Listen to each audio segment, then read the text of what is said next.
Hey y'all, how y'all doing? Welcome to my first video talking about the Black Greek organizations.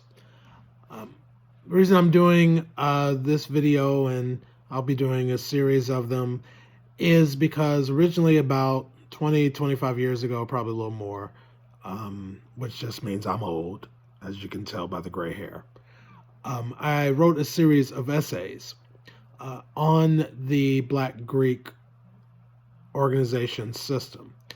And the purpose of that was initially I was planning to write a book about my experiences in a Black Greek organization. I still may do that. I'm not 100% sure. But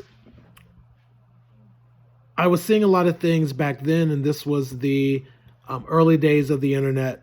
So there was a lot of information that was starting to come out about what Black Greek organizations did and did not do, what they did and did not represent, and all kinds of things like that. And what I noticed then, and the same thing I notice now with all the things I've been seeing on social media from people who are criticizing Black Greek organizations, some who are denouncing the organizations and what have you, is that there's a lot of negative information and there's very few people who are stepping up to counter that information. So just like what I did with my essays on my website, which if you want to check them out, it's at www.chucksmoot.net/essay1.html. So that's www.chucksmoot.net/essay1.html. And with those, I did a number of things where I talked about some of the issues that I have been noticing and observing up to that part prior. I was a participant in a number of, shall we call them, discussions on certain people's websites and on certain people's bulletin board about the nature of Black Greek organizations. And so similarly to what I did with the essays, I'm going to start out by talking a little bit about the history of Black Greek organizations, and I'm also going to give you some information about myself. So as I said, my name is Chuck Smoot. I am a member of Alpha Phi Alpha Fraternity, which you can tell by the sweatshirt that I'm wearing. I was initiated into the Theta chapter, which at the time was the Chicago City chapter, on May 16th, 1987. So I've been a member of Alpha Phi Alpha for over 32 years. I served as the president of Theta chapter when I was a college member. In 1989, I was initiated into Prince Hall Masonry. In addition to Prince Hall Masonry, I'm also a member of several houses on what is called the York Rite side. So I am also a Royal Arch Mason, also a Knights Templar, and I'm also a Shriner. Now, I'm also an ordained minister. I was ordained through the African Methodist Episcopal Church, or the AME Church, in 1995 and again in 1997. Those of you who are AMEs understand that, or Methodist people, you do understand the difference in the two ordinations. I served as a pastor for a couple of years in the South Chicago suburb, and I am no longer doing active ministry, but I still hold to my calling as an ordained minister. Currently, I am an active member with Alpha Phi Alpha. I am a member of an alumni chapter here in Chicago, where I serve as the assistant historian for my chapter. Also, I am the district historian for the state of Illinois of Alpha Phi Alpha. I have been the district historian since 2015, I believe, either 2015 or 2016. Last year, I published a book. Here comes a shameless plug. I published a book on the history of Alpha Phi Alpha in Illinois. It is called A History of Alpha Phi Alpha in Illinois, the Jewel of the Midwest. You can find it on Amazon if you are interested. It's a pretty good book, if I say so myself. And currently, I also serve as the alumni advisor to my college chapter, Theta chapter, which currently serves University of Illinois at Chicago, Loyola University, and the University of Chicago.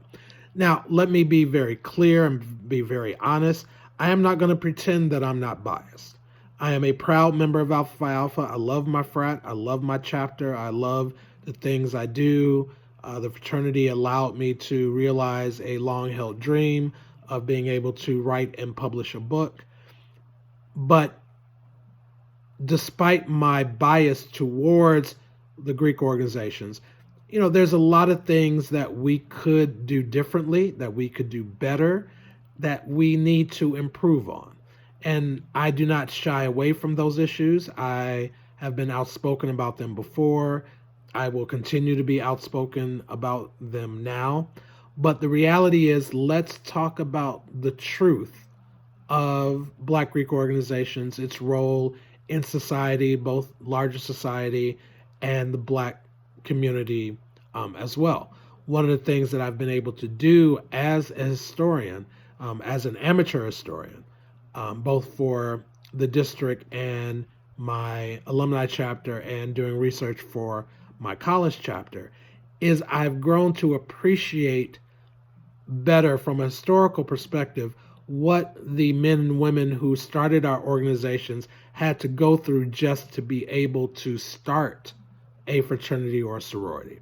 So let's talk a little bit in this first video. Again, we're going to talk about the history of Black Greek organizations. And you can't talk about the history of Black Greek organizations without talking about what preceded it. So we have to mention Freemasonry.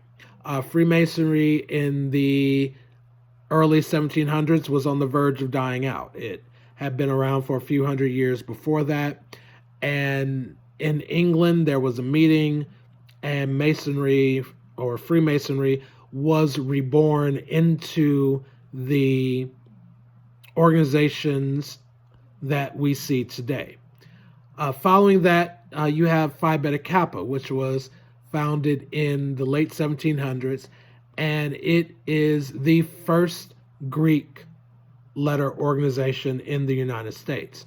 It started out as a membership-based organization like some of the other current fraternities and sororities, but then it moved towards an honor society in later years.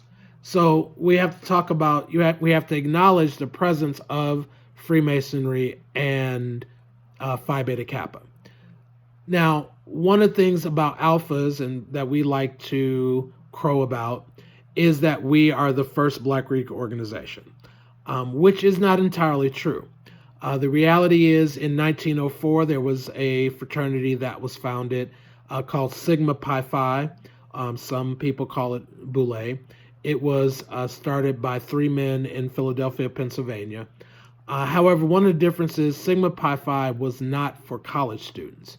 The purpose of this fraternity was geared more towards mature students to provide networking opportunities and to provide some advocacy in the community. So technically speaking, if we want to talk about the first Black Greek organization, it would be Sigma Pi Phi. Now, even then, there were other organizations that did exist prior to the creation of Alpha Phi Alpha. One of the reasons why we say what we do is because we're the first one that stuck around. To wit, in 1905, Robert Harold Ogle, who was one of the founders of Alpha Phi Alpha, whom we lovingly call a jewel, he saw an article in the Chicago Defender about a fraternity at Ohio State University called Pi Gamma Omicron. And that article created some questions with Jewel Ogle as to how could he go about either affiliating with that organization or starting another one. And so what Ogle did was he wrote a letter to Ohio State asking about Pi Gamma Omicron and getting any information. And he received a response back that they did not have any information about that organization at the time, and that by that time it was defunct. So what you have after that, and this happened probably around the spring of 1906, probably late winter, early spring of 1906. From there was already a movement afoot on Cornell University in Ithaca, New York. And from there, 7 men who, again, we call these 7 jewels, founded the Alpha Phi Alpha Fraternity Incorporated. So they started on December 4th, 1906. And that is the beginning of what I would call modern Black Greekdom. After Alpha Phi Alpha was founded, you had several other organizations. You would have 8 other organizations that would begin between 1908 and 1963. So you have Alpha Kappa Alpha Sorority was founded at Howard University in 1908. Kappa Alpha Psi Fraternity at Indiana University in 1911. Omega Psi Phi, again at Howard University in 1911. Delta Sigma Theta Sorority, also at Howard in 1913. Phi Beta Sigma Fraternity was founded also at Howard in 1914. Zeta Phi Beta Sorority, also founded at Howard University, was founded in 1920. They're about to celebrate their centennial next year. And then you have Sigma Gamma Rho Sorority, which was founded at Butler University in 1922. So for a number of years, we were the primary organizations. Sometimes we called ourselves the Elite 8. But in 1963, Iota Phi Theta was founded on the campus of Morgan State University in Baltimore, Maryland. And because that fraternity grew the way it did, it petitioned and was granted membership into the National Pan-Hellenic Council, what we also call the NPHC. And from then we became known as the Divine Nine. So that is just a basic timeline of the organizations. Now, let me be clear. One of the criticisms that I see, and I'll deal with this more in later videos, but one of the criticisms is that the Black Greek organizations have to report to Masonic organizations, or they have to report to Sigma Pi Phi. I saw something once where someone tried to use the crest of Sigma Pi Phi and to draw correlations between the crest and the emblem of Sigma Pi Phi to the rest of the Black Greek organizations, notably Alpha, and I believe they tried to account for Kappa Alpha Psi as well. And that just could be nothing further from the truth. I remember in about 1991 or 1992, I was living in Las Vegas, and I was somewhat affiliated with the alumni chapter there. And Brother Raymond Cannon, who was a stalwart member of Alpha Phi Alpha, was one of the early members. I believe he got initiated in 1911. We asked him about the role of Sigma Pi Phi in the creation of Alpha, and he did say, they actually were not aware of the existence of Sigma Pi Phi until about a year or two after Alpha Phi Alpha was founded. So we have a matter of several organizations were founded on the campus of Black colleges. You have Alpha Kappa Alpha, Omega Psi Phi, Delta Sigma Thetas, Phi Beta Sigma, Zeta Phi Beta, all were founded at Howard University. Alpha Phi Alpha, Kappa Alpha Psi, and Sigma Gamma Rho were all founded at predominantly white institutions. And I should say Iota Phi Theta Morgan State University is a historically black college university. So we have some of the organizations that were started at white schools, others that were started at black schools. One thing we have to remember is when looking at the origins of our organizations, that we cannot use a 21st century mentality to understand what these individuals went through in starting their organizations. We have to remember that Jim Crow was in full effect back then. Many of the founders of our organizations, particularly the founders of Alpha Phi Alpha and the founders of Kappa Alpha Psi, would have to go to school, would have to go to classes rather, seeing visible reminders of the racist nature of the communities that we're living in. There is a story that is told both by early Alpha men and early Kappa men, that going to school and being forced to sit outside of their classes because black people were not allowed to sit in the class with them. There is a story, and I forget which organization it was, but of someone who had to walk past a tree where a black person had been lynched, and this black person had been left on that tree for several days, and these people had to walk to class by that site of a hanging dead body just to get an education.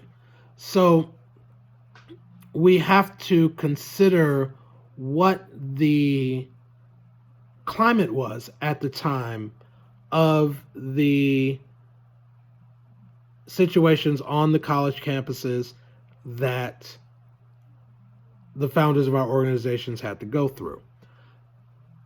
But I'm getting a little bit ahead of myself, but let me just go back to this. When dealing with the climate, we have to remember when Alpha Phi Alpha started, Cornell, while it was a liberal institution that did accept black students, they were not giving equal status or equal footing.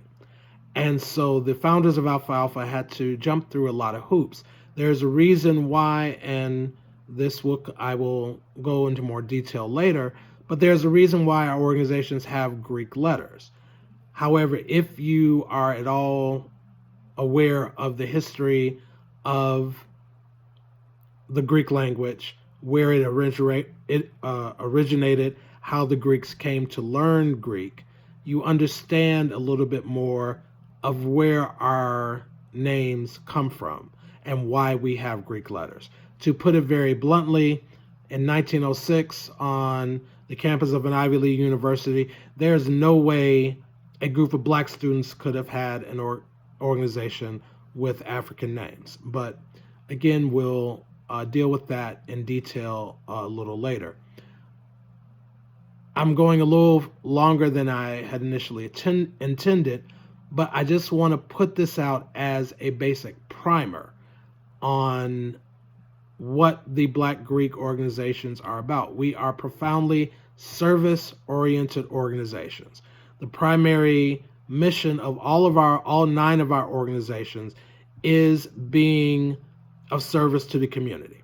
We pride ourselves, and we actually do a lot of great work in the community.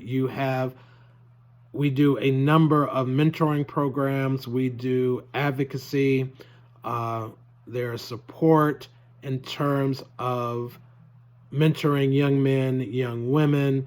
You have organizations that operate credit unions. You have organizations that are beginning to look into starting charter schools. You have organizations that regularly support the more downtrodden in our organizations. Our organizations operate housing facilities that make affordable housing available for seniors and other low-income individuals. So primarily we are service organizations. There is a membership component, and there is there's the dreaded P word. I pledged for 8.5 weeks, and it was one of the most intense periods in my life, But, as I say in my essays, I pledged for 8 weeks. I've been an alpha for 32 years.